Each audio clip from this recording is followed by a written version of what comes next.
Here we go. What's up, everybody? Jeremy Nelson. Thank you guys for joining us. Ben Johnson, all the way from Quebec. We need to have testimonies that bring people up.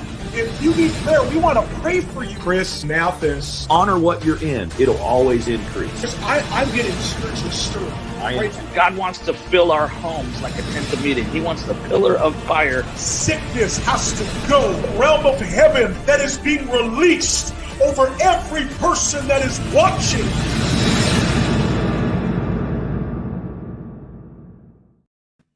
Hey everyone, this is Samuel Robinson from Voice of Revival Ministries. I want to welcome you today to our 1 p.m. Mountain Time broadcast, the Voice of Revival broadcast here that we host Monday to Saturday. And so guys, thank you so much for joining. And we've got some exciting things that are going to happen today. I'm really pumped. I've got a good friend of mine, Shawn, Bolz, who I'm going to be bringing up here in a moment. But we're going to take a couple minutes just to welcome you and let those that are watching come online here. Already, we've got over 75 viewers in the first minute. If you guys can, please share the broadcast. We want to get this out there. I'm really excited about today, and I know that you're going to be truly blessed. And so please share the broadcast. Let's get some hearts. Let's get some likes out there. And I want to get the word out there so that this is going to really impact as many people as we can. And so again, thank you for joining the broadcast. My name is Samuel Robinson, and welcome to the Voice of Revival. And this is Monday to Saturday, 1 p.m. Mountain Time. That's 12 p.m. Pacific, 3 p.m. Eastern. And so look at this. Let me know where you guys are watching from. I know we've got lots of Canadians already online here today. That's super exciting. And so here, look at this. We've got Greensburg, Pennsylvania. Maria, thank you for joining. We've got Brooke Harding all the way from Abbotsford, BC. Man, look at this. So many people from all over Morgan. Thank you for sharing the broadcast here today. And from Florida. Oh man, I think a lot of Canadians are wishing they were in Florida today. Miriam, thank you for being with us. And again, my name is Samuel Robinson, and welcome to the broadcast. Also, wow, look at this. Brandon, Manitoba. We've got Ashley, you're excited to be here today. And again, I love this. You guys, please, let's get the word out there. I love the comments. We love to keep our comments going. I'm really believing that we're going to have like 3,500, 4,000 comments today of you guys just pumped, excited. If you're excited to be on the broadcast, come on, throw up some fire emojis or say, I'm feeling excited today. And I love this. This is going to be great. We have my friend Shawn Bolz all the way from Los Angeles, California. And I know many of you know him. He's had a huge impact. And I know a lot of us that are on here today, I think this broadcast is going to be a pretty massive one today. So we're pumped. So again, I'm just going to take a couple moments. Julie, all the way from Sylvan Lake. Blessings, you guys. Joel Roberts, all the way from Ontario. Pembroke. Look at this, DeBolt, Ontario, or Alberta, sorry. Thank you guys again for joining. Awesome. And again, please share the broadcast. Let's get the word out here.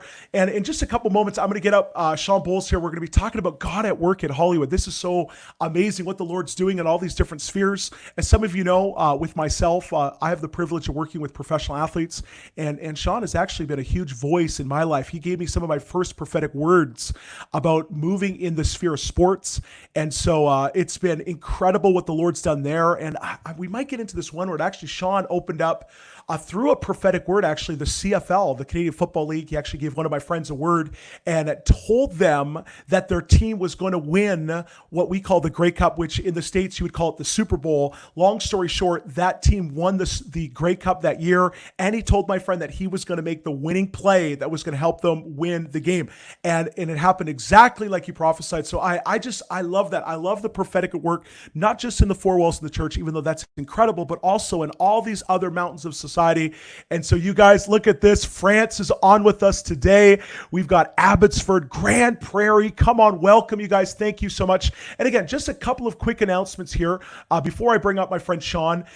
Number one, please, I want to encourage you. We're going after this year, and it is called the Million Soul Mandate 2020. I want to encourage you guys, if you're feeling this, I want you to write in the comments MSM 2020. And some of you are asking, what is that? Well, the Lord's been speaking to me about this whole season right now that we're in, that 2020 will not be defined by COVID, that this is going to be a year of harvest. If you've been on the broadcast before, we've been preaching the gospel. We've been giving an invitation for people to get saved.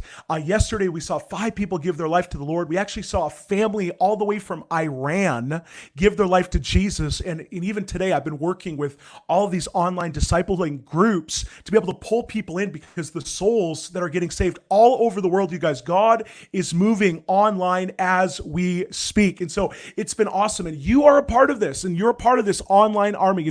Our ministry is called Voice of Revival, and it's really based off a word that Ruth Heflin gave. She said, the spirit of prophecy is the voice of revival. And so I believe this today, that you are a voice of revival, and it's time for your voice to be heard in the sphere that you're carrying. And one of these great spheres is social media. And here we are, we're doing a Facebook Live that we host, Monday to Saturday. And I love this because every time we come online, many of you, you're praying for the sick. I'm seeing the comments while we're hosting these meetings. You're praying, you're prophesying, and it's so active. And so I absolutely love this. So we are going after this year 1 million souls. We're bringing together evangelists from all over the world. We're connecting together. How often do you see evangelists working together? We're in a time right now where we're strategizing. We're using each other's contacts. We're seeing nations that are going to be open, especially at the end of 2020. We're going to go after 1 million souls. And so it has been absolutely fantastic what the Lord is doing there. And so I want to encourage you, check that out. Also, please here, and we'd love to have your help in this as well. We also have a YouTube channel, Voice of Revival YouTube, that we just launched. I want to encourage you, if you've been blessed by the ministry and the Voice of Revival segment here, I want to encourage you to join us on YouTube. We're going to have a whole bunch of clips, not just the Facebook Lives, but we're going to be doing 3-minute motivation clips. And I know that it's going to be a blessing. And so you can find us on YouTube at Voice of Revival. So awesome here. How many are pumped? Like I can feel like I'm jacked. Shawn isn't just yes, he's a prophetic voice for the body today, and there's lots of things that I could talk about Shawn, but Shawn really is a good friend of mine. Him and Cherie have really been a blessing to Chris and I, our whole family, and I love it. Shawn's been with us, many times in Canada, and it's been so much fun. And I can honestly tell you this, is that you want to run with people that you can laugh with, you can live life with, and you can have fun with. And the one thing I can say about Shawn Bolz and their ministry, it is so just genuinely real. They're what you see on camera or what you see on the stage is the exact same way that they act, when they are just at home, sitting around. They love the Lord and they love connecting with people. And I want to encourage you today, if you're pumped, just like I am, I want you to give a huge welcome as I bring up my good friend, Shawn Bolz. Here we go. Hey, buddy, how's it going?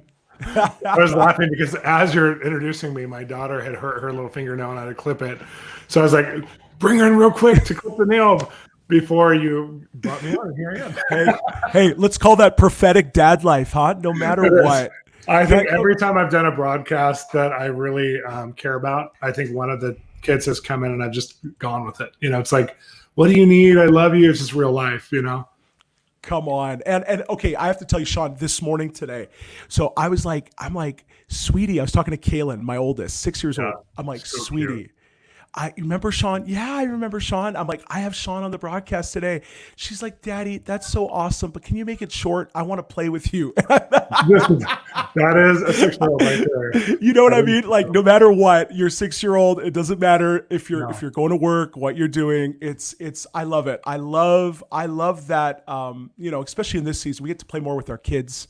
And Absolutely. You were just telling me, Shawn, so talk to me here a little bit, because I know there's people that might be on here that, I think the majority of people that are on, they know you, at least, they know you in the ministry, the books, all the things, the teaching. But can you tell a little bit to our audience about who you are, your family? I love this about you because you are such a family guy. Can you just, let's break on the family a little bit here. Let's talk about that. So, I'm married to a beautiful woman named Cherie, and Cherie runs our urban farm here in Los Angeles, California, which is just an acre. But we have a bunch of raised garden beds and chickens right in the middle of the city. And she's an influencer. So she has Dream Big Urban Farm is her hashtag for Instagram. She has tons of followers. Like BuzzFeed has done stories on her and the whole thing. So, it's all from home though. We actually work from our house too. We have a back building where our employees come. And we were running tours where we would teach in about 35 places a year that we would host to just help awaken people to the fact and demystify God speaks, and he's speaking in real ways. On top of that, I had 2 TV shows. One is on TBN called Translating God, based on a best-selling book I have. And another one is based on a podcast called Exploring the Industry, which is launching actually in the next couple of weeks, along with, it's in the same umbrella as Exploring the Prophetic. So if you already get our Exploring the Prophetic podcast, which is one of the top in Christianity, it's crazy. It's about hearing God's voice, and it's in the top metrics, top 100 every day it comes out. Every time somebody's in the top 10, it's great. It's been number 1 many times. It's just, to me, like, I love Joyce Meyer, I love Joel Osteen. Those kinds of guys are in the number 1, number 2, number 3 slots. So when I'm up there with them, I'm like, what is happening? Like, who is this? Like, this is about hearing God's voice and its story. So it's really fun.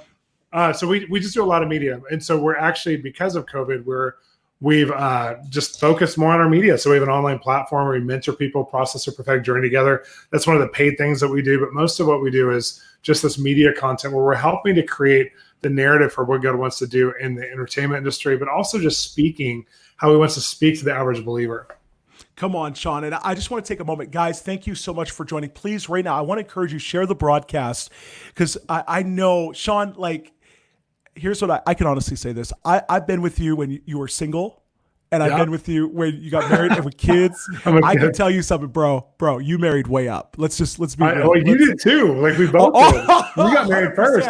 100%. That in itself, I actually remember when, it's funny. You prophesied our move, by the way. Thanks a lot. I don't like moving. I know, you didn't like that move at first.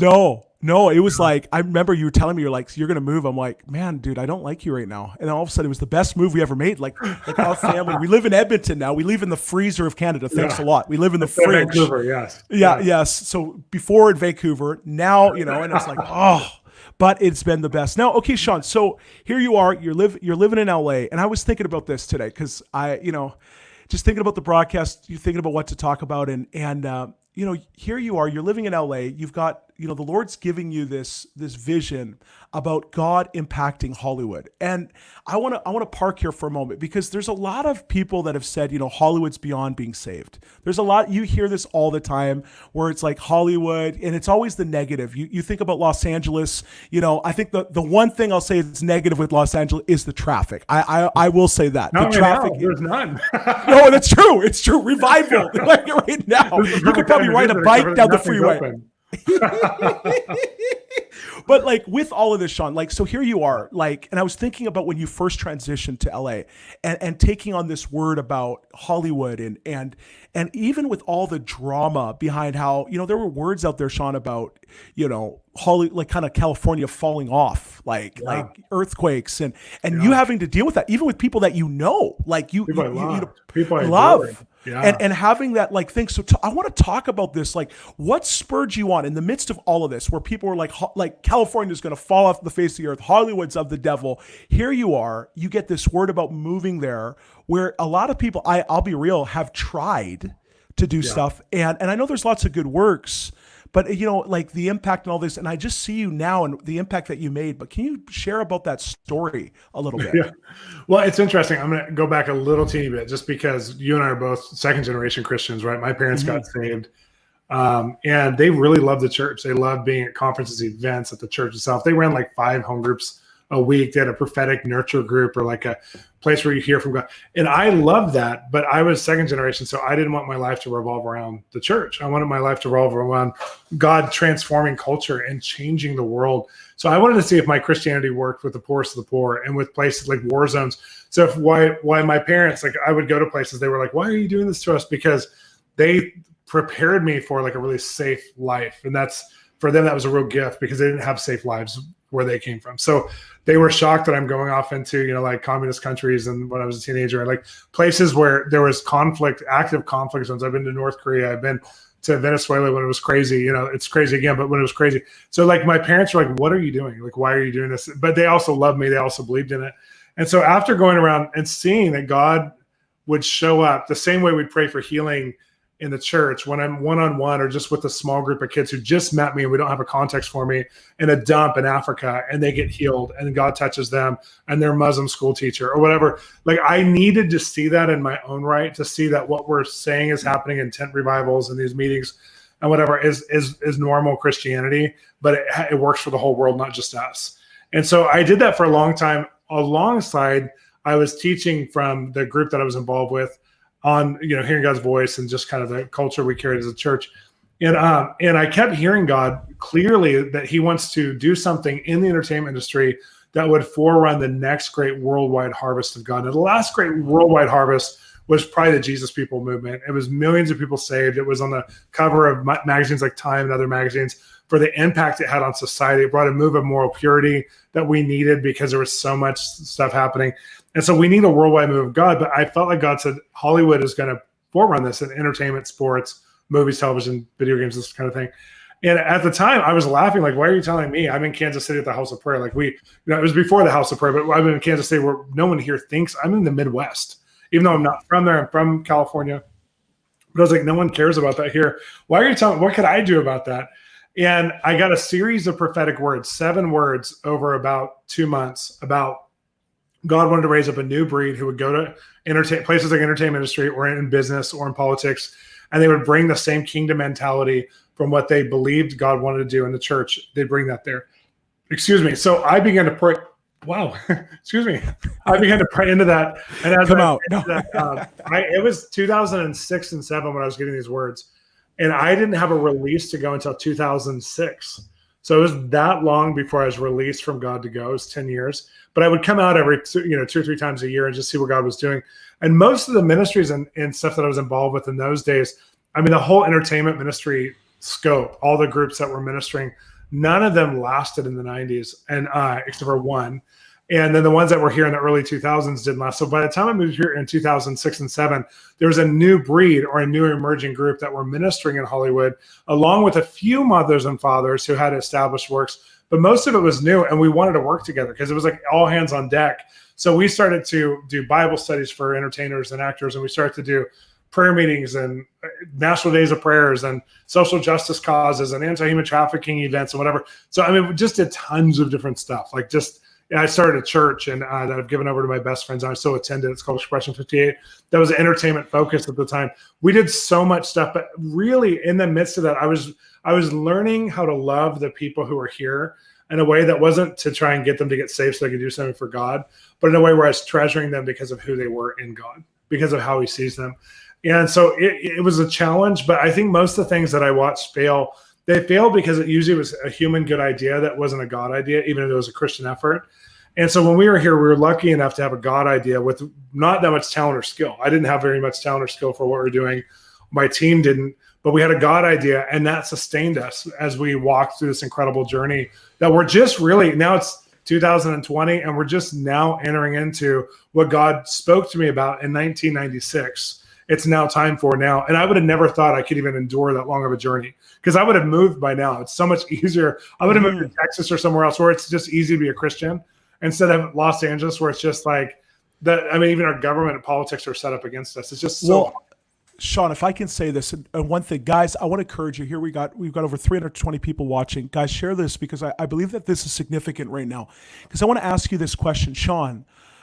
Do you remember the turning point for yourself when you knew it was like, okay, there's that moment where I feel like I'm taking ground or I'm gaining momentum, like in the Hollywood, in the industry, in everything that's going on? Because there's a lot of people that have these words, prophetic words, and they're grandiose, like, they're big, and all of a sudden it's like they get discouraged because they're not seeing that momentum. Was there a moment that you can look back in your prophetic history that was like that moment there, I knew that I was making a difference in what I was doing? I'll say there's a pre-moment and there's a moment. The pre-moment was from 96 to 2006, I kept meeting entertainment type people, just through our ministry out and about, and they didn't know I had a heart for the entertainment industry. I wasn't vocal about it. And I would meet them and I would have divine appointments that was like high level prophetic gift for them and high level prayer ministry for them. And I was like, this is really unique because I had a good level, just in my ministry meetings. But when I got with an entertainer or somebody, I would come alive and my gifts would come alive and my talent to serve them, my wisdom would come alive. And I recognize that there's a people group or a tribe I'm called to. And that's really key for many people listening, is that you'll come the most alive and your gifts will come the most active for the people you're called to. And then the second thing, and a lot of it wasn't in the church. I would like just be out and about and I would find them, have divine appointments. The second thing is the turning point or tipping point. I remember I went to an event. It was a National Day of Prayer type of event. It wasn't National Day of Prayer, but it was one of those kinds of events. It was at Bel Air Presbyterian. There was a pastor named Pastor Mark that was there at the time. He was closet charismatic, great guy. And he invited me to come with our team, our ministry team from our church. We're the only known charismatic church. And he said, could your prophetic team pray for all the leaders here? So I went to the pre-meeting, and it's this beautiful building. If you've ever heard of Bel Air Presbyterian, it's one of the best churches. Beautiful building. And I went into their like private reception.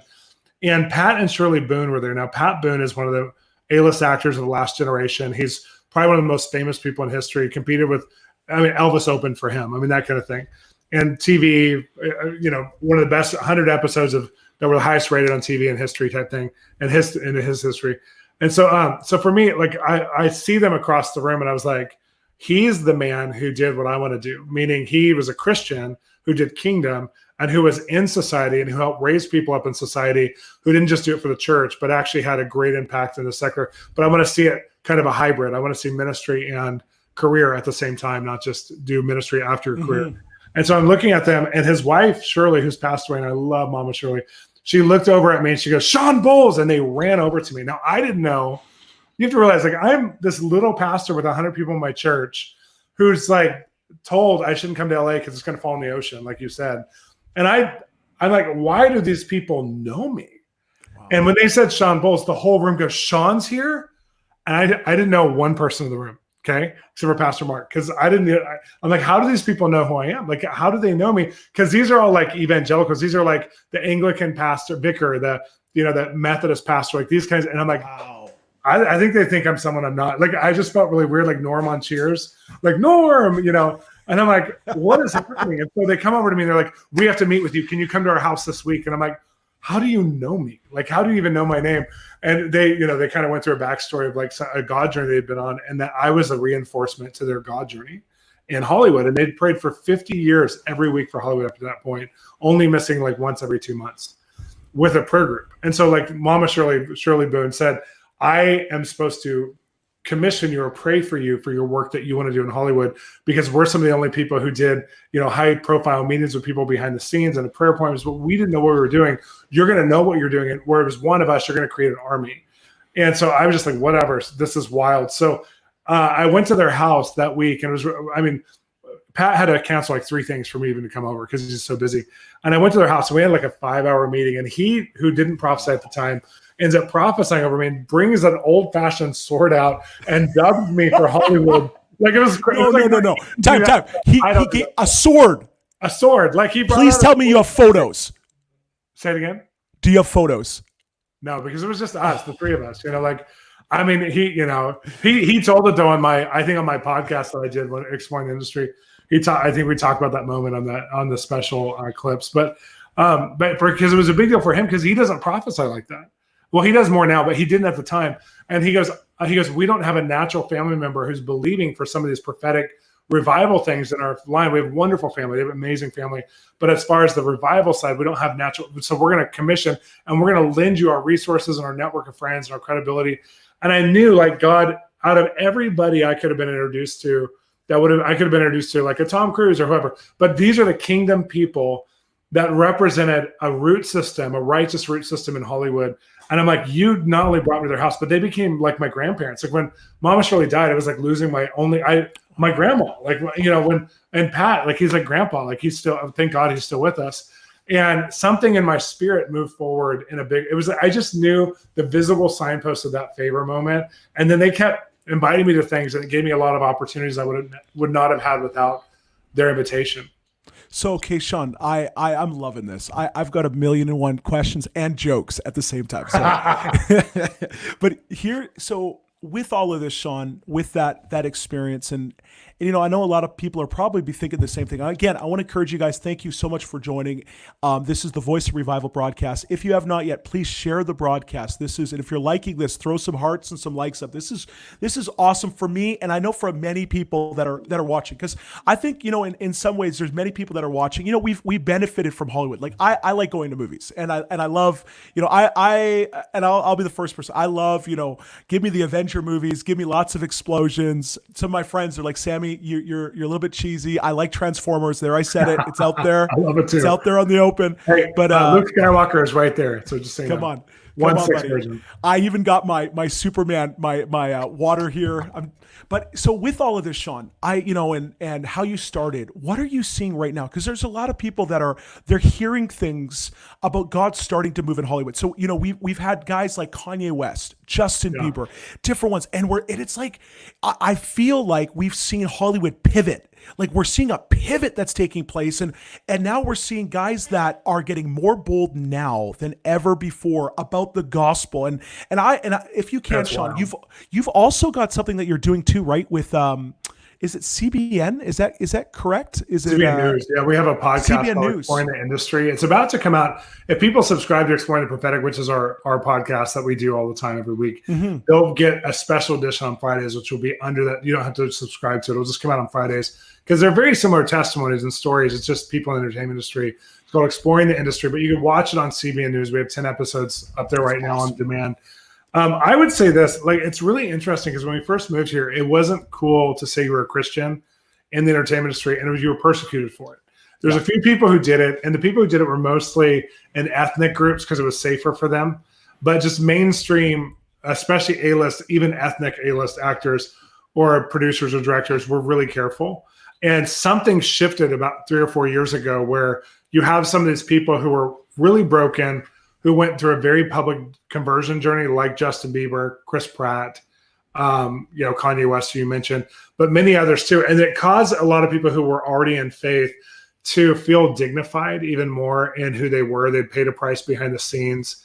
And there's a convergence or synergy on being a Christian in the entertainment industry. And the other thing is that, like, I just got from our production company we work with sometimes, they sent me an email that was some of the networks are asking for content. And like last year, the content was like, because of Game of Thrones and some of the edgy stuff, it's like dark and supernatural and all these things. And this kind of content is like inspirational, hope-filled, life-filled, because of COVID, like, right? So like everybody they don't want to be traumatized. Butterflies. They quit their show. They want feel good again, right? So like back when Touched by an Angel was one of the top performing shows on television, and that hasn't worked again for a long time. In our next season, people want that kind of hope-filled, like, show me something good. And so I think we're just in the divine setup for music and TV, because people, when you listen to dark, it makes you feel dark. When you watch dark, it makes you feel dark. I'm not saying that it's all negative. There's some things you can listen to. It helps process emotions, whatever, or watch. But I'm just saying, like, if that's your lifestyle, like, there's a lot of people, I think one of the zombie shows, they had a lot of people rage quit because they couldn't take they were already traumatized. They couldn't take more trauma. And so they were rage quitting right and left. And so they had to go back and reshoot some scenes and take some of the death out of it because it was too traumatizing for where culture's at right now. A lot of movies that were going to get released got pushed back up to 2 years because they're so horror and trauma and on even on viruses and stuff. So we live in a different moment in time and history, and it's created like this vacuum of space for hope and love to be shown. Now realize, the Passion of Christ movie was seen in front of over more than 700 million people. Wow. That's like 1/8 or 10th, I'm not good at math, of our generation saw that movie at some point, or when it was released. And so that movie prepared the way for, when you tell a story well, it impacts people. And we see this both with Christian and non-Christian media. It impacts people's belief and value systems. Hollywood's always been founded on this. From the beginning, when they start to tell the first stories, they said, we can shape culture. They use the word shaping culture in the beginning. They use, we can be mind molders. They use that in the beginning. The church has caught up to those words, but they were using those words from the beginning because of some of the movies that were released. And so I feel like we're in a mode now where the church understands we can't just tell end time stories to the secular audience, but we have to show the goodness of who God is and how, China asked a movement I'm involved with if they would plant a Bible school a couple of years ago, it's HI movement in China, because morality was an all-time low. And the new Christianity was it was going to be the source for morality, a moral revolution there in China. So China themselves asked that. And I look at it and say, let's take it one step further. If one Chinese celebrity got radically saved and start to share their faith experience, that would do more than 3,000 churches planting. Because when Justin Bieber's been tweeting some of his mindful meditations with Pastor Judah Smith, we've been having, tens of millions of people pray to Jesus because of that. And it would take all these churches who've gone onto media for the first time 10 years to get the same impact he's getting in one Instagram post or TikTok video or whatever. So I feel like there's something about where God's saying, I want to give reputation. I want to give influence. I want to give, and I want to use influence in my love, not just to use people, but in my love. I want to, what people are called to shine for. I want to give them motivation to shine. And it's going to cause turning points over major issues in a generation. We'll never win the war on abortion by talk. There has to be whoa. Say that again. We'll never win the war on abortion by good principles, by good and bad. It has to be shown through powerful stories. That's why when the homosexual agenda came so strong, and I love when I say this, if you're homosexual watching this, we love you. The agenda to popularize it as a lifestyle amongst every family member, and that this should be as acceptable as, what our foundation of what we believe marriage is, which is man and woman. And I don't talk about this a whole lot because I love homosexuals. And I'm not trying to dictate their choices. I'm trying to fight for my rights in the midst of this, because it's turned where we're now fighting for our rights versus they're fighting for their rights. So there is an us and them battle, which is really sad. There shouldn't be. But in this, they showed beautiful stories of homosexual love and also comedic stories. And they showed it in thousands of platforms, to the point where the average person who would have been against that lifestyle or against a homosexual 20 years ago has seen it so many times now, how it can work for someone's benefit, that they've been sensitized to it. And Christians have done the opposite. We've just preached by principle. We've never sensitized people to what the gospel looks like. We owe the world stories. We owe the world entertainment. Shawn, can I ask you a question? Because I feel this sometimes, is that some of the, the saying goes, a picture speaks 1,000 words. And I see this, I see these topics, these struggles that are taking place in society right now. And you just pointed something out that's amazing. Do you feel like a strategy moving forward for the church now, and I've heard you say this before, we talk so much about what we're against, and I know that you would track with me on this. I feel like so often there's so much that we talk about what we're against, but people are struggling to find out, what is the church for? Yeah. And I'd like you, because I love this about you, Shawn, because you've always wanted to build bridges. You've always been somebody that's been someone that's like, hey, I want to bring people in the sense of, you've been way more inclusive instead of exclusive. And this is our club, this is what we're doing. And could you go into some of, like, maybe there's some strategy, because I believe that there's going to be storytellers that are on this broadcast right now, and that some of the things that they're going to do in this next season is to build some of these bridges. Can you talk about what does it mean to be actually for something instead of talking about just what's against? I'm going to tell by the power of story. I'll tell the principle first. I'm going to tell a story about it. First of all, the gospel is a gospel of good news. So when you prophesy, it actually helps people to relate to who Jesus is and his nature, because the gospel is a gospel of the good news of who God is. And it shows us how to connect to the God who loves, the God who redeemed us, who sent his son to die for us. And his son made way so we have that kind of relationship he had to the Father. And so when we see what the Father's doing, not what man's doing wrong, not what systems are doing wrong, not what the enemy's doing. If you think of Satan and Lucifer and all these supernatural battles that people get obsessed with, or the Q theory or whatever, like the online anonymous group, or all these different agendas of conspiracy. When you focus on that, you actually live out of that place of conspiracy, fear, anxiety, those kinds of things. When you focus on what God's doing, he has a government, it says in Isaiah 9, that's only building, that's been on his shoulders. Since he came to the earth, it's only increased. So if you don't live in, I can see how God's government is more now than it was 2,000 years ago, you're not living in true kingdom theology. Because his kingdom and our rights as a Christian have grown and increased. We have right now, I don't know if you know this, but according to 25 studies, and you can look this up yourself, just search who's the most powerful people group on the earth in Google, and it'll financially, and it'll show you Christians own 53% of the world's wealth. The great wealth transfer has already happened.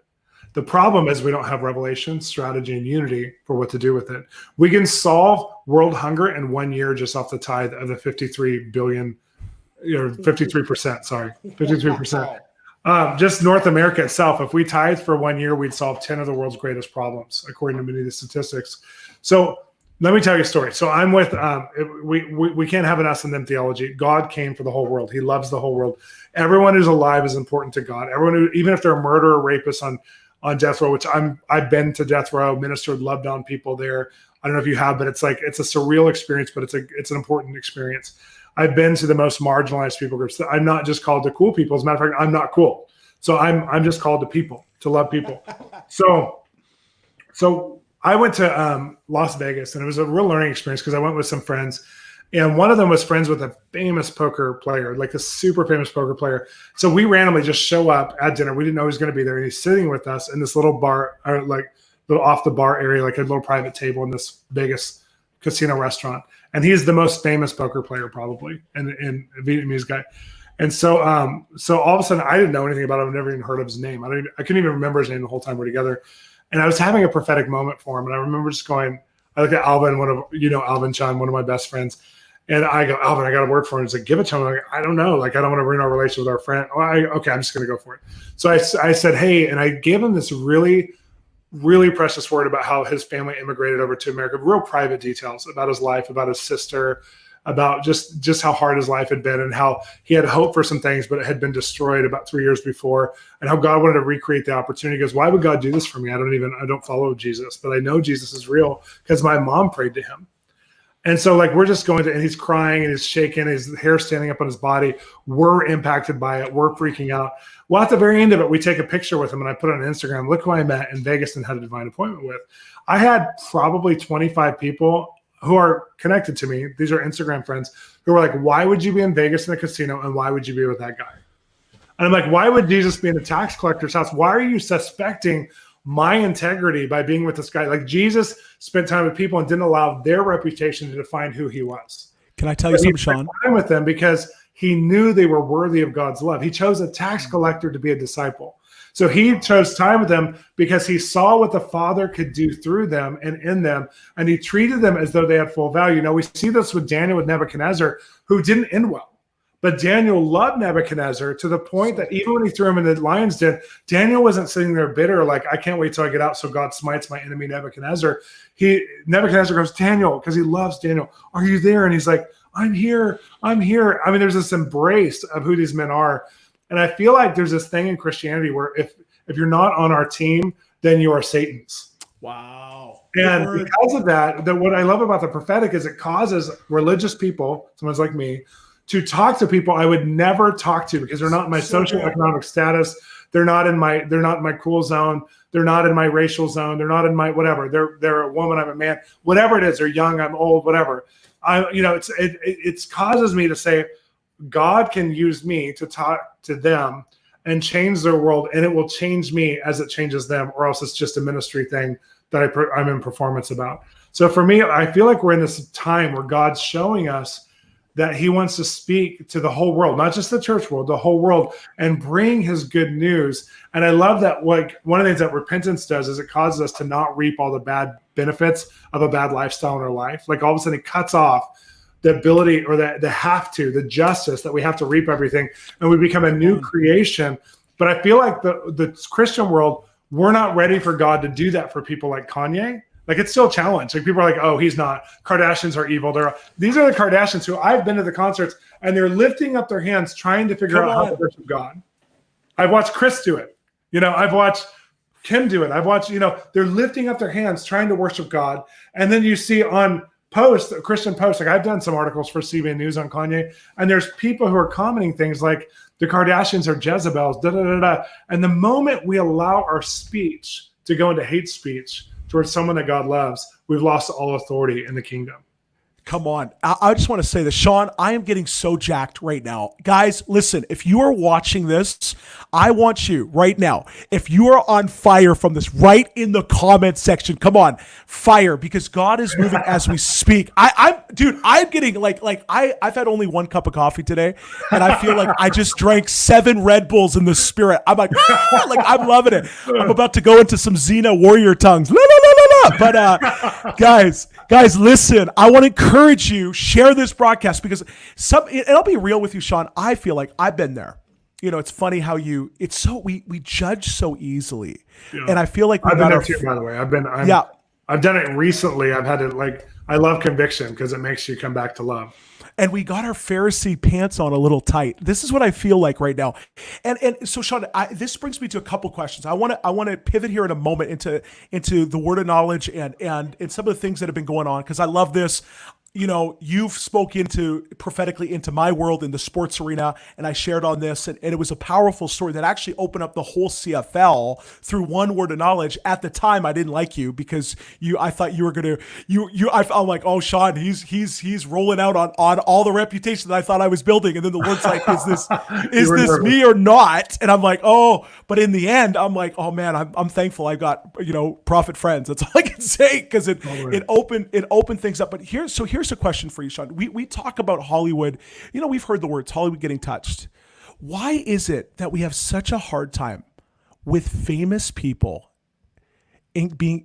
famous people that have been famous in the world encountering God and then being used by God? What is with our inside? It rubs me too sometimes. It's the human nature that doesn't think they deserve what they have.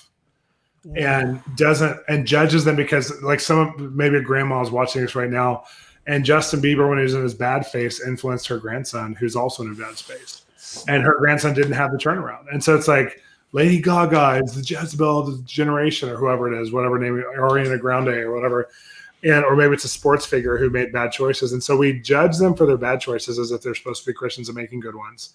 We get mad that they have influence over our children and the younger generation. And then when they do turn around, we don't believe in it because we've seen so many people who are hypocritical, including in our own world, including ourselves.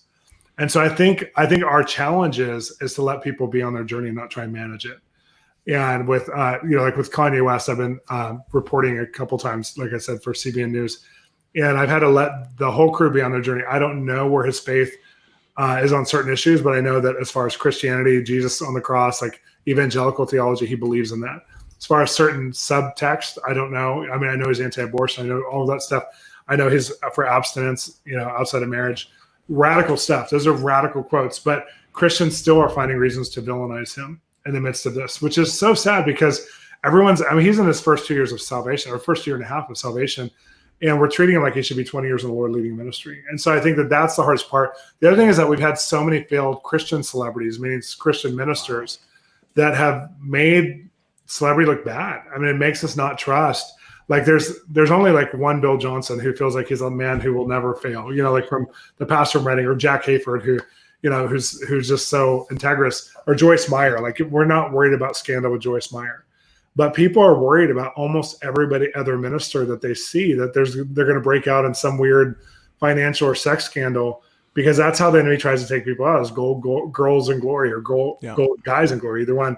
And I feel like with celebrities, we project on them our disappointment. Wow, that to me, like Shawn, when you just said that hit something for me, and I think hope deferred is a big one, Shawn. Right? Huge. Because we feel like we're on the cusp of something, we're riding something, and then the trust. I find that if we say, hey, do you trust in God? Absolutely. But do we trust that, God still uses people? And I feel like there's a little bit still of distrust between people sometimes of are we going to see the end? And this is what I love about you, Shawn. And I want to get into this here in a second, because I want to talk about, here's this world, I don't know. I joke around with everybody, Shawn. I call you Shawn 1.0, Shawn 2.0. And I'm like, I've known Shawn 1.0. Right now. Yeah, 3.0. You're going to come 3.0. And when you're going to come 3.0 is when you're with me in Calgary. And that's when you're going to become, you're going to have a food vacation experience that's going to elevate you next level. But so here's what I want to talk about. because, we talk about, influence. We talk about, that word famous. We talk about all these things. And we've seen, like you just talked about your book, it's exploded. All of a sudden, this book is going on the same level with, with people like Joyce Myers, Joel Osteen, like different things. And I feel like, I've seen you on this journey, Shawn, of just this progression and the influence and all these things and the lives that you've touched. This is what I love about the Increase platform is all the lives. You came to Quebec, you prophesied over a friend of mine. You had a word of knowledge about one of my wife's, like my wife's best friend's husband, and he's a good friend of mine. And I don't know if you remember this, Shawn, but you called him out. That and had the name of his brother who had just passed away, and all this stuff, and he had, if I'm not mistaken, I think it was autism or Down syndrome, and you said, he's completely healed in his mind, and I remember what happened in that moment where his life was completely touched by the Lord. And he said it was like love just got ignited in him, and that family got touched, and I even like I said before, all these things with the sports arena, that word that you gave about my friend, a wide receiver for one of the football teams. And that they're going to win the Grey Cup. And I love this. But here's my question. With everything that's going on with yourself, with the rise of influence, all this stuff, you're still Shawn. You're still Shawn Bolz. You still love, you love video games. This is what I love about you. You don't change. And in the sense, in a good way, like in a good way. Like there's things that we change in our lives, but you love to have fun. You're a family guy. How do you do this, Shawn? Because I deal with athletes all the time in the sense of the demands of life, people pull, all this stuff. How do you, and I know there's people that are, probably thinking the same thing is, how do you still have time for family? How do you still have time for all this? It goes back into father. Like my father was a good father. My mother was a good mother. My dad was a colonel in the Air Force. So he was the big dog on the Air Force Base, working on space shuttles and working on like creating planes and that whole thing.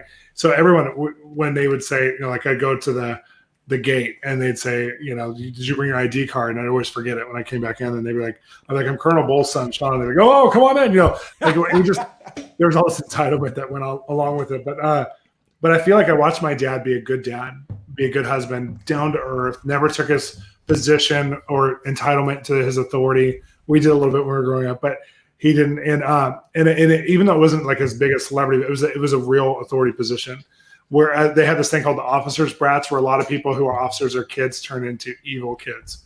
Doesn't always happen, but it happens. And so we weren't that way because our parents were so quality and had such meaningful connection to us.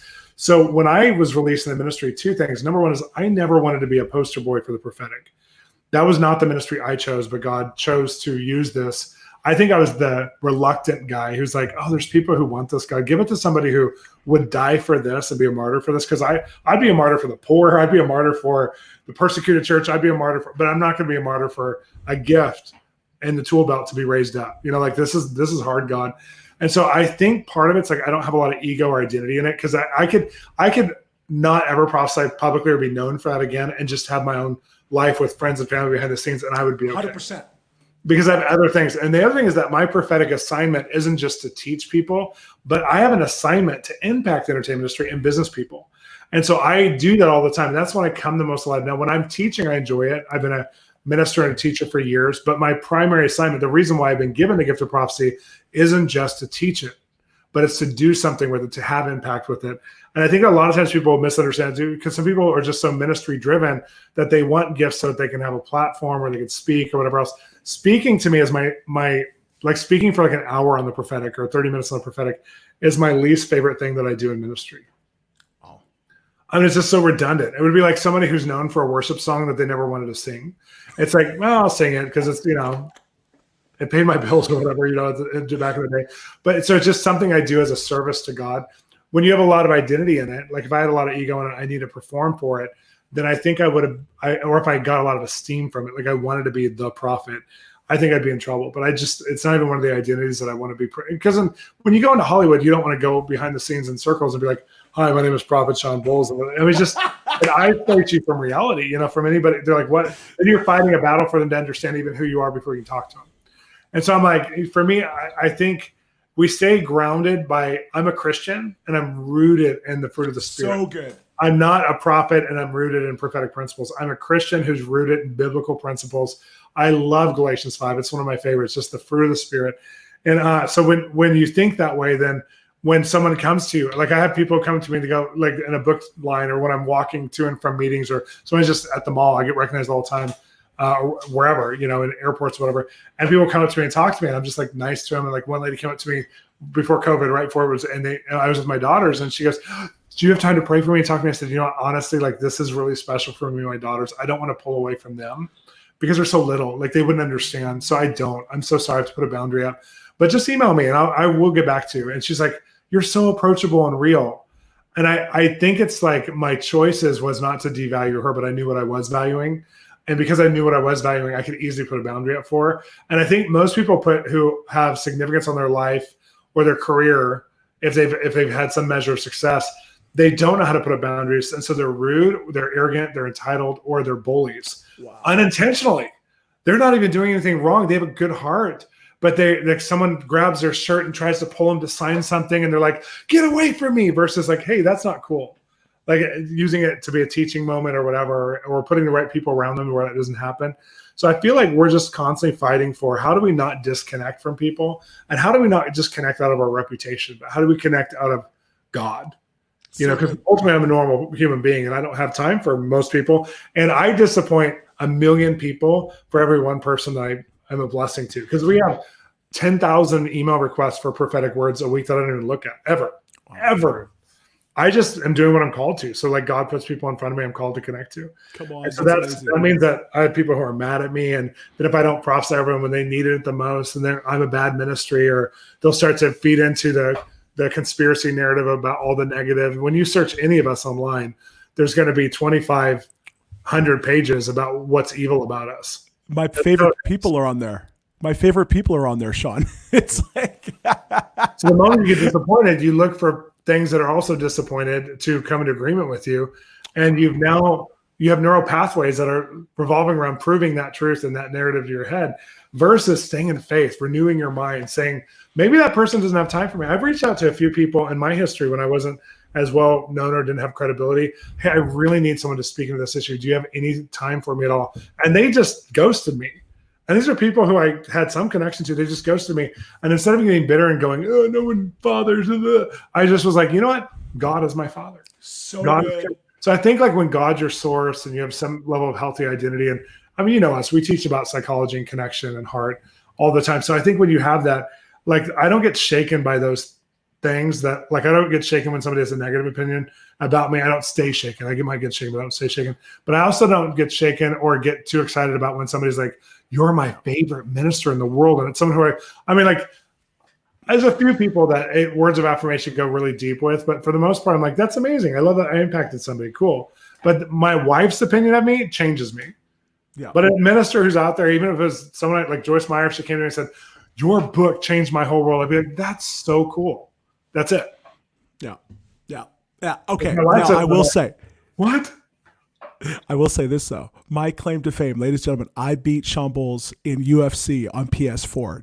I'm just saying it right here on the show. On the show. Because I haven't played any kind of wrestling or UFC in like years. Here we go. Here comes the excuses, ladies and gentlemen. Here comes the excuses. No. All right, Shawn, because this is where I want to get to. This is something that I absolutely love. And I know we're already 52 minutes in, guys. We got 525 people watching.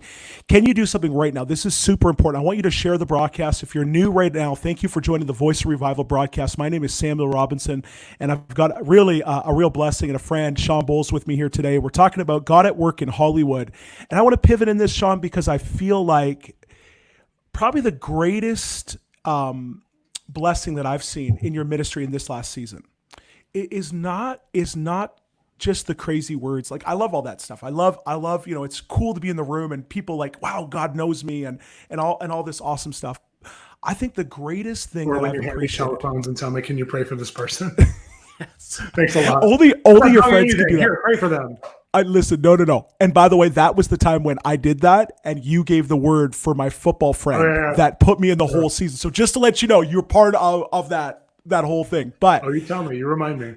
All the time. I know. And I'm thankful. I'm actually, like I was just telling you before the broadcast, I'm actually going to be receiving a position here next year for the new Seattle hockey team. So awesome. And Shawn, that was some more words that you gave me too. And so, but with all of that is I want to bring it into this because I think the greatest delight in my life, seeing your ministry, and I want to pivot this into with what's going on with Hollywood. I want to talk about some of these new projects, is that it's given people so much hope, Shawn, that they can hear God for themselves.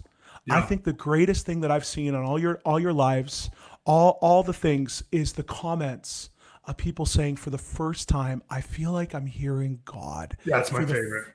For the Like first the average time, mom, the average business person, it's not the church people. It's like the average person. I'll say this. I was watching a Bill Gates documentary. I couldn't even tell you which one it was. And one of the guys was on there and he was sharing Bill Gates' dream, and Bill shared a little bit of it. He said, I just had a dream that computers would be in every household and every office building, at every hospital, that people could have this tool that would make their lives so much more simple. And when he was saying that, I had this like dream come in my heart. It's not my main dream in life, but it's one of the top three, to help the average Christian have their understanding of how to hear from God. That this is a tool that, Jesus talked about this tool more than any other tool. The Bible is 1/3 about prophecy and prophets. And it's because when Jesus prayed in John 17, let them be one as we are one, the only way you can be one with someone is if you know what's in their mind and their heart. Well, 1 Corinthians 2, it says the Holy Spirit searches the deepest parts of the heart and the mind of the Father and relates them to you. That's what Jesus paid a price for. He said, I have to go so Holy Spirit can come to you until I return, and you'll have the same relationship I had with the Father. So I feel like we've had this amazing group of Christians that on the earth right now that are believing that. Hearing from God is one of the top subjects in marketing for booksellers and for these kinds of things in Christianity right now, because people want a God result, not a human result. They don't want just like their result with good principles. They want God's result with the Bible and with the Spirit of God.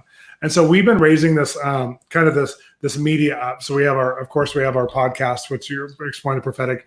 We have Your Prophetic Journey, which is our YouTube series. It's more of a fun, lighthearted, younger series. And then we have a new show we're going to be doing that's based on exploring the prophetic. Now, exploring the prophetic, this little niche market show, is like in the top podcast and has had over, I think, close to 6 million downloads or more in just the last 2 years. And so we're going to turn it into some sort of TV show. We're working on it right now. We have a huge plan. Our production company's working on it. The house that we bought in LA has an actual permitted sound stage. It's small, but a sound stage. So we could bring people right to our home, which I think is such a great way to do TV. Bring them to our home, interview them the same way we do on Exploring the Prophetic podcast, but interview them and really hear their deep stories and help people to go on a journey with these stories that are so profound that when they look at them, you said earlier, like a picture is worth 1,000 words. Well, someone's life testimony of how they hear from God is worth 1,000 sermons on that subject. And so the power of story has been our primary thing we've sown into. So we are making this show. Currently, we're in pre-production. We have the set that's about to be built, and we're going to be working on it. And it'll probably be out in 2021 just because of the delay of COVID. But it may, who knows, we might get it done faster. So along with everything we're working on right now, we have the greatest partners in the world. If you want to become a partner, we really sow into our partners. We also have an online mentoring platform for people that also helps us to accomplish the same thing. You're like, I don't want to give money today, or I don't want to give money to this project, but I want to go on that journey. Well, for $14 a month, you're going to get 5 videos a week plus all of our e-courses to grow, to have someone to process the prophetic journey with you. Like, what do my dreams mean? How do I bring application to my interpretation? There's just nothing. I wish I had our mentoring platform when I first started. 100%. Like, I'm like, why didn't I have this? Why didn't anyone do this? Because it costs so much to do media in those days. And we're able to do really professional media for people all the time. And Shawn, here's the thing that I find fascinating. When you go to a conference, you have to pay for your flights, all your travel, hotels, food, all of those things. And we're living in a media age right now where I get this right now. I have never been closer to my friend in some ways in this right now than a conference. And so, Shawn, with this, I want to do a couple of things here because I know myself, Kristen, and our kids. We love you, Cherie, the family. We love your ministry. We love what you've been a huge part in our life, and just even for many Canadians, I know that have given hope and even just released I'm 1/4 words. Canadian. 1/4, really? You do this. Moose Jaw. I went with you to Moose Jaw to rediscover the roots. I just needed for you to say it. See, the truth sets you free, Samuel Shawn. The more brought you me say to it. Moose Jaw. That's where my family's from. And we did the ice arena hockey. Yep. The only thing that's there. Yeah. We did revival services, or a couple of them there. It was great.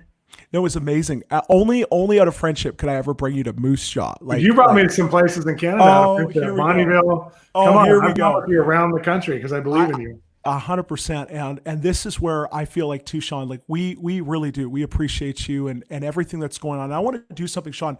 A couple things. How can people get more connected with what's going on? You just talked briefly about the mentorship. Can you explain just again a couple of the projects that are going and some of the ways right now that they can get connected with what's going on? Because I know a lot of guys, they're loving what you're doing, and I know that they would love to connect with you more. Yeah, so bolzministries.com. You can go to click on our e-courses or mentoring. It's up at the top, or training. It's super easy to see. And it's 5 videos come to you. It's on Teachable platform. So 5 videos come to you every week. And I have guest teachers as well. And one of them is a teaching video. So it's like a 10-minute teaching video. One is a 15-minute mentoring video where people on the platform video call me in and I talk to them about their questions, and then you get to watch that. One of them is questions and answers because we can't get to everybody on video. So we have people submit questions and answers, and we release the questions and the answers 15-minute video with 3 to 5 questions a week. And then we have a supplemental video that proves and helps people to grow. The 5th video is people who prophesy, who are known prophets, share a little bit about their prophetic process for 2 to 5 minutes. And so that comes to you every week. Plus there's 5 e-courses on that platform. This is only $14 a month. So we've had thousands of people join recently because they just are going, there's nothing like this. So we want to grow and process our prophetic gift. Then we have the Exploring the Prophetic podcast, which is free. Go anywhere podcasts are, grab hold of it. We have 150 back episodes. You're going to be listening to it forever. You're going to love it. Not because of me, but because the stories are so good. And then I said Your Prophetic Journey on YouTube, which is great. I also have a lot of best-selling books. My most recent one is Breakthrough: Prayers, Prophecies, and Declarations on how to bring the biblical-based nature of breakthrough, that's one of God's names, into your life. And that's out now. You can get it right now from anywhere books are sold. We're up in Amazon Canada, Amazon America, all over the world. So it's easy to access. And of course, my most known book is Translating God. And so 100%. People know me for Translating God or for Keys to Heaven's Economy. Those are my 2 main sellers. And both of those are great books. So now, Shawn, you're talking about your there's like a TV show that you're launching. What is it called again? What is it? We haven't named it, but it's going to be based on Exploring the Prophetic podcast. It's going to be a TV version. And we already have our TBN show. It's on Monday nights at 7 p.m. in their primetime lineup. And we're going to do a part 2 of that. But this will be in addition to that. We're going to have a weekly show that's just interviewing people about how, when they hear from God, it's changing the metrics of their life or the world around them. And these are business leaders, engineers, teachers, like paramedics, all these kinds of people. And they're sharing. They're not people who normally share on podcasts or in this format. If you think of 700 Club, they do a really good job of testimonies, like salvation testimonies. But then what? Like, how do you mature in God? How do you walk it out? Come on. Now, I want to do something. Now, Shawn, practically speaking, what is the average cost of one of your episodes for this? And so for a TV show, normally a TV show like this would cost probably around $25,000 just to film and edit. And we're getting it down to more like $10,000 or $11,000 between filming and editing, because we have a full-time production crew and we have an editor on staff. And so we're able to get these shows for so much cheaper. And it's a labor of love for our team to be able to, and then also placement usually costs a lot, but we have friendships with a lot of Christian networks that are allowing us to have some free placement time as we launch this. So we don't have a lot of the upfront costs, and we're going to be able to go viral with it because we have a YouTube presence, and so it's really exciting. I mean, our biggest budget item is probably or getting it out there, assimilating it, just because of, like marketing side of things. But we're excited. Yeah. So here's what I want to do. I want to speak to everybody that's here, and I'm going to flip this just a little bit. I want to bring this up here to donation of Voice of Revival, because Shawn, I want to do something today. I'm a huge advocate of crowdfunding. Shawn, have you ever bought anything on crowdfunding before? Oh, I do it all the time. Okay, so here's what I want to do. This is exciting for me. We've never done this on the show. I want to do this. Let's say it costs one episode $10,000 US. Let's just say an episode for this. Guys, here you are. You're on here today. I am making a pitch right now, a crowdfunding pitch to all those that are watching, and this is going to be amazing. So here's what I'm going to do.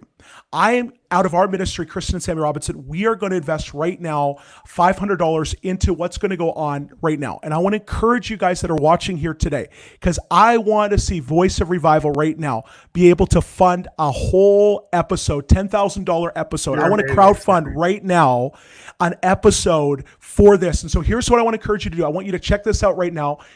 You can make a donation at voiceofrevival.ca, and you can go there and go to our donate page. All the finances that are coming in are going to go towards this, you guys. You can also, there's a few different ways. You can use PayPal. You can use, I know, e-transfer in Canada. And I want you to go to Voice of Revival, because here's what we're going to do. I believe this today. You know, even if it's $5, $10, $20, $50, whatever it is, I want to encourage you, just like crowdfunding. There's enough people on here today. I'm looking at this, 400 people. If 400 people gave $25 today, right now, we could literally crowdfund one episode for this. Now, I'm not saying, Shawn, this has to be, but if you would think about us, no, it's amazing. Thank you. With a little thing, I just feel this today. The link's been pinned. One of our staff members put this on right now, and I want to crowdfund for $10,000 for this, you guys. And maybe there's a business person. Maybe you can supplement. I know there's some people here today. Maybe you can't give $500 or $100, but maybe you can give $5 or $10. But maybe there's business people right now. And I know I have friends that are on here. I want to encourage you to pray.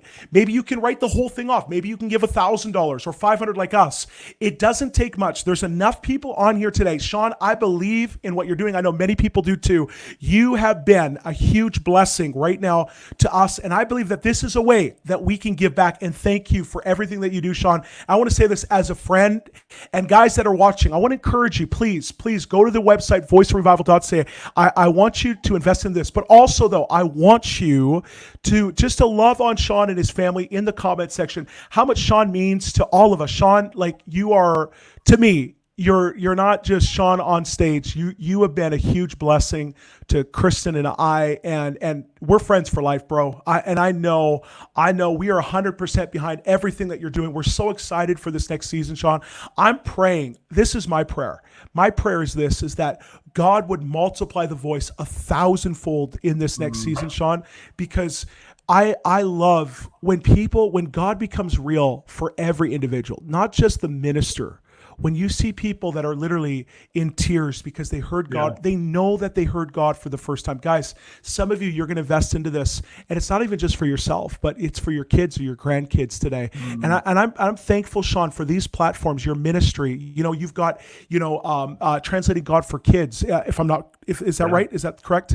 Yeah. And just those kind of teachings, I think about that, and this is the stuff that I'm going to be going through with my kids and my daughters, and I'm so thankful that there's these resources. And Shawn, I want to say this: keep going, man. We love you guys. We're behind you in everything. And so, Shawn, why don't we just it's already an hour and 6. Thank you so much for your time. Is there anything in closing that you want to say today? I just want to pray for everybody, and thank you so much for even considering doing this, Sammy, and for everybody who is able to give. Thank you. And if you're not able to give, don't worry about it. We love you. 100%. But I just pray for everybody who's watching, God. I pray that you would increase your voice, that you would increase our ability to hear you.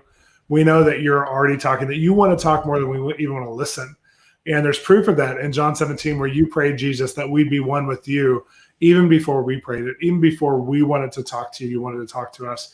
So I pray that you would open our ears, open our spirit, open our awareness of you, God. We love you so much. We want to know what you're doing, not just what the enemy's doing, not what man's doing wrong. We want to know what you're doing and celebrate who you are, Jesus, on the earth right now. In Jesus' name. Come on. Well, Shawn, thank you so much. Guys, please, I want you to write in the comments just how much you appreciate it today. And again, buddy, awesome to have you, man. I don't want to keep you anymore. Have fun with your family. And I'm going to pull you off the screen. Thanks for your time. Thank you so much. Hey, I just pulled them off real quick there. But hey, that was awesome, you guys. Thank you guys so much for joining the Voice of Revival broadcast here today. And again, if you want to make a donation to Voice of Revival, this is going to go towards what Shawn is doing here and their TV show. It's absolutely incredible what's taking place. Thank you guys. And really, really, please consider sewing into this. And also, thank you for being with us. We got some news coming tomorrow. I got a special guest next Tuesday. It's going to be off the charts. I'm really excited about that. And so you don't want to miss tomorrow. I'm going to give a little bit more insight on what's coming up throughout the week. Plus, we have Jeremy Nelson, and we're going to be talking about the Million Soul Mandate and everything that's going to be going on there. And so, guys, thank you. Please stay connected with us. If you haven't liked Voice of Revival, please like Voice of Revival. And remember, you are a voice of revival, and I really believe the world needs to hear your voice. And so God bless you guys, and I will see you tomorrow.